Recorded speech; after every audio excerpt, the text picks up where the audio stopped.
Jangan lupa like, komen, dan subscribe channel YouTube TVRI Bengkulu dan nyalakan lonceng notifikasinya.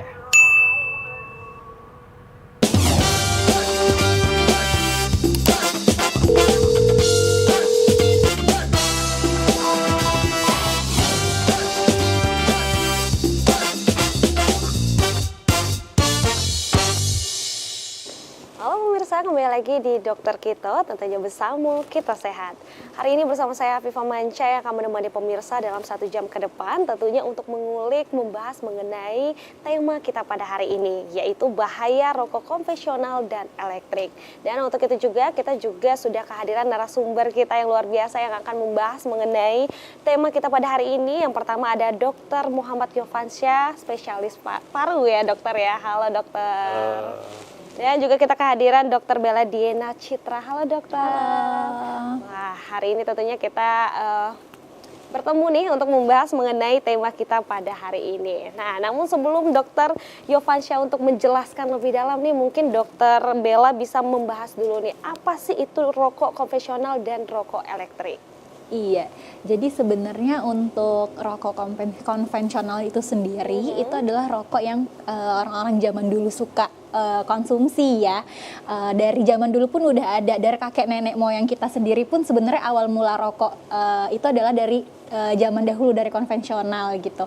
Di situ banyak kandungan-kandungan juga, nanti akan dibahas sama Dokter Yovansyah ya, ada kandungan apa aja dan zat-zat apa aja yang berbahaya. Kenapa rokok itu jadi kayak musuhnya penyakit-penyakit lain gitu ya. Kenapa banyak rokok yang menyebabkan penyakit, itu nanti juga akan dibahas. Dan juga kalau untuk elektrik, rokok-rokok yang anak-anak muda zaman sekarang konsumsi yang katanya lebih nggak bahaya dibandingkan yang konvensional yang kakek nenek kita dulu yang udah ada gitu ya. Nanti semua itu akan dibahas sama Dokter Yovansyah. Jadi masih banyak katanya ya Dokter Bella ya. Iya. Nah, ini nanti akan dibahas lebih dalam oleh Dokter Yovansyah. Boleh silakan dokter untuk membahas lebih lanjut nih bersama PowerPoint-nya ya.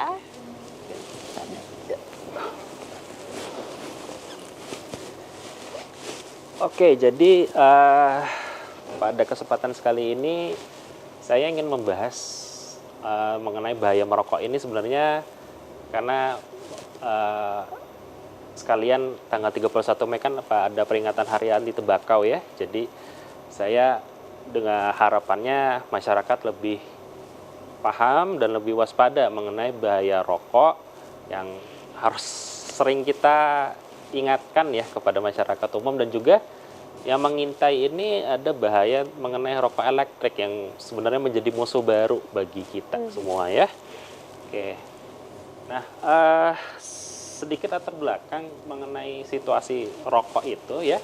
Jadi dari data survei tahun 2023 itu di Indonesia ya, perokok aktif itu kurang lebih 70 juta orang ya. Banyak sekali. Dengan populasi remaja atau dewasa muda itu 10-15% itu mencakup 7,4% dari seluruh Indonesia. Ini jumlahnya banyak banget. Jadi di sekeliling kita itu jumlah perokok aktif itu sangat banyak ya.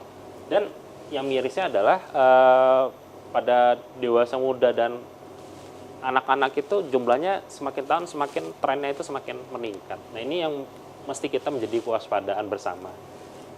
Bagaimana dengan di Bengkulu? Ternyata persentase penduduk yang perokok aktif itu sekitar 31%.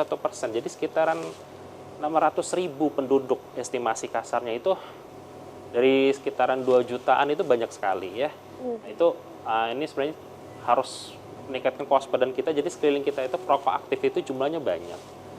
Nah, bagaimana dengan rokok elektrik? Jadi kalau dari data survei ini itu perokok elektronik dewasa itu jumlahnya kian tahun itu makin banyak, terutama pada golongan usia yang dewasa muda atau lebih dari 15 tahun. Seperti kita ketahui kan perokok elektrik itu ya, e-cigar, elektronik sigaret itu kan barang baru ya dari 2010-an.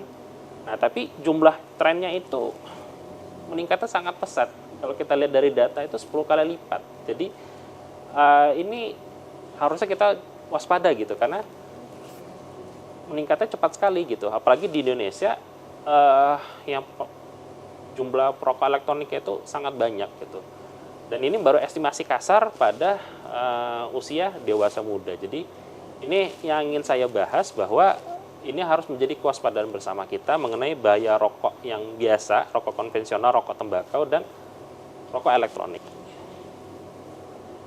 Nah, kan sering pasti bertanya-tanya gitu ya, emang apa sih bahayanya merokok gitu kan? Emang kenapa sih kalau merokok sering-sering gitu kan?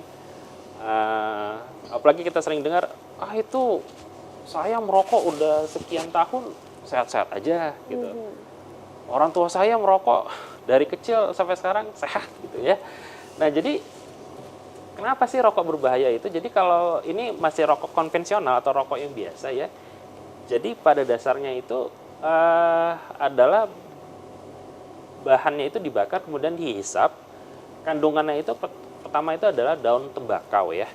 Daun tembakau itu kenapa menjadi komponen utama? Karena mengandung nikotin. Nikotin itu zat yang adiktif ya. Nanti akan saya jelaskan di slide berikutnya. Jadi salah satu kenapa rokok itu susah berhenti kecanduan karena mengandung nikotin. Nikotin itu zat yang sangat adiktif.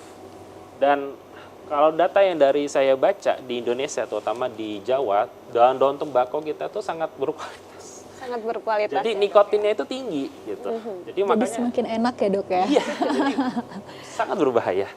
Nah, yang berikutnya adalah zat-zat ya mungkin bisa dilihat ya, ada aseton, penghapus cat, metanol, bahan bakar, toluen, pelarut, dan ada amonia. Itu kan zat-zat yang sering kita temui di pembersih lantai, zat-zat bahan bakar. Nah itu semuanya ada di dalam rokok itu.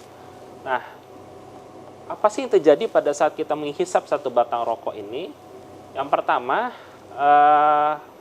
akan menghasilkan zat pembakaran karbon monoksida. Singkat kata, zat karbon monoksida itu akan menurunkan kadar oksigen dalam darah perokok tersebut.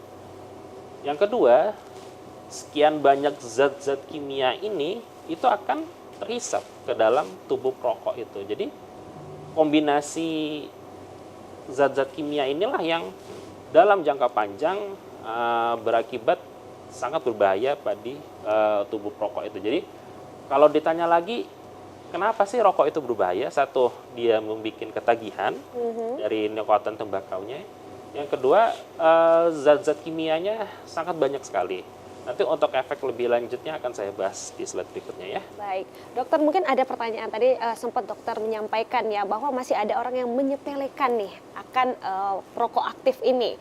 Nah memang ada nih mungkin ada beberapa orang yang berpikir seperti kayak saya sudah merokok puluhan tahun saya sehat-sehat aja. Tapi ada beberapa perokok yang ternyata ada sakit paru, jantung dan sebagainya. Nah ini kira-kira dokter apakah ini berpengaruh akan antibodi seseorang atau seperti apa nih dokter? Oke baik, jadi pasti argumentasi utama perokok itu pasti itu ya. Saya udah merokok udah lama sehat-sehat aja gitu kan.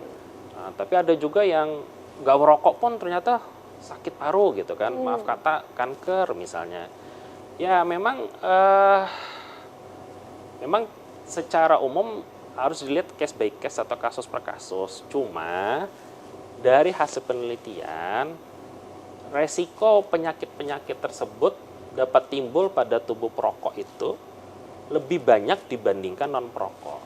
Nah, jadi maksud saya gini, logikanya itu biar nggak kebalik-balik, orang biasa non-perokok itu tetap bisa kena sakit paru, bisa kena infeksi, kena kanker, dan asma PPOK lainnya. Tapi persentasinya jauh lebih rendah dibandingkan yang merokok gitu.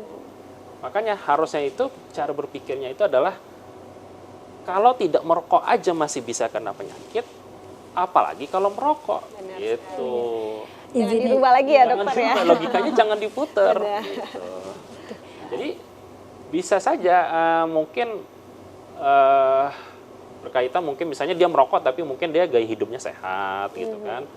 Makannya bagus, diimbangi dengan olahraga dan dia tidak ada atau resiko penyakit lain gitu kan, ya mungkin ya bisa tetap sehat saja gitu. Tapi ada beberapa pasien dia ternyata merokok iya, gaya hidupnya makannya tidak bagus, tidak ada olahraga rutin, stres tinggi ya, resikonya akan meningkat belasan kali lipat dibandingkan orang yang tidak merokok seperti itu. Baik, jadi memang ada pengaruh pola hidup sehat dan pola makan sehat juga ya dokter ya. Baik, ditahan dulu nih dokter, kita akan kembali lagi tentunya setelah jeda pariwara berikut ini, tetap di Dokter Kita.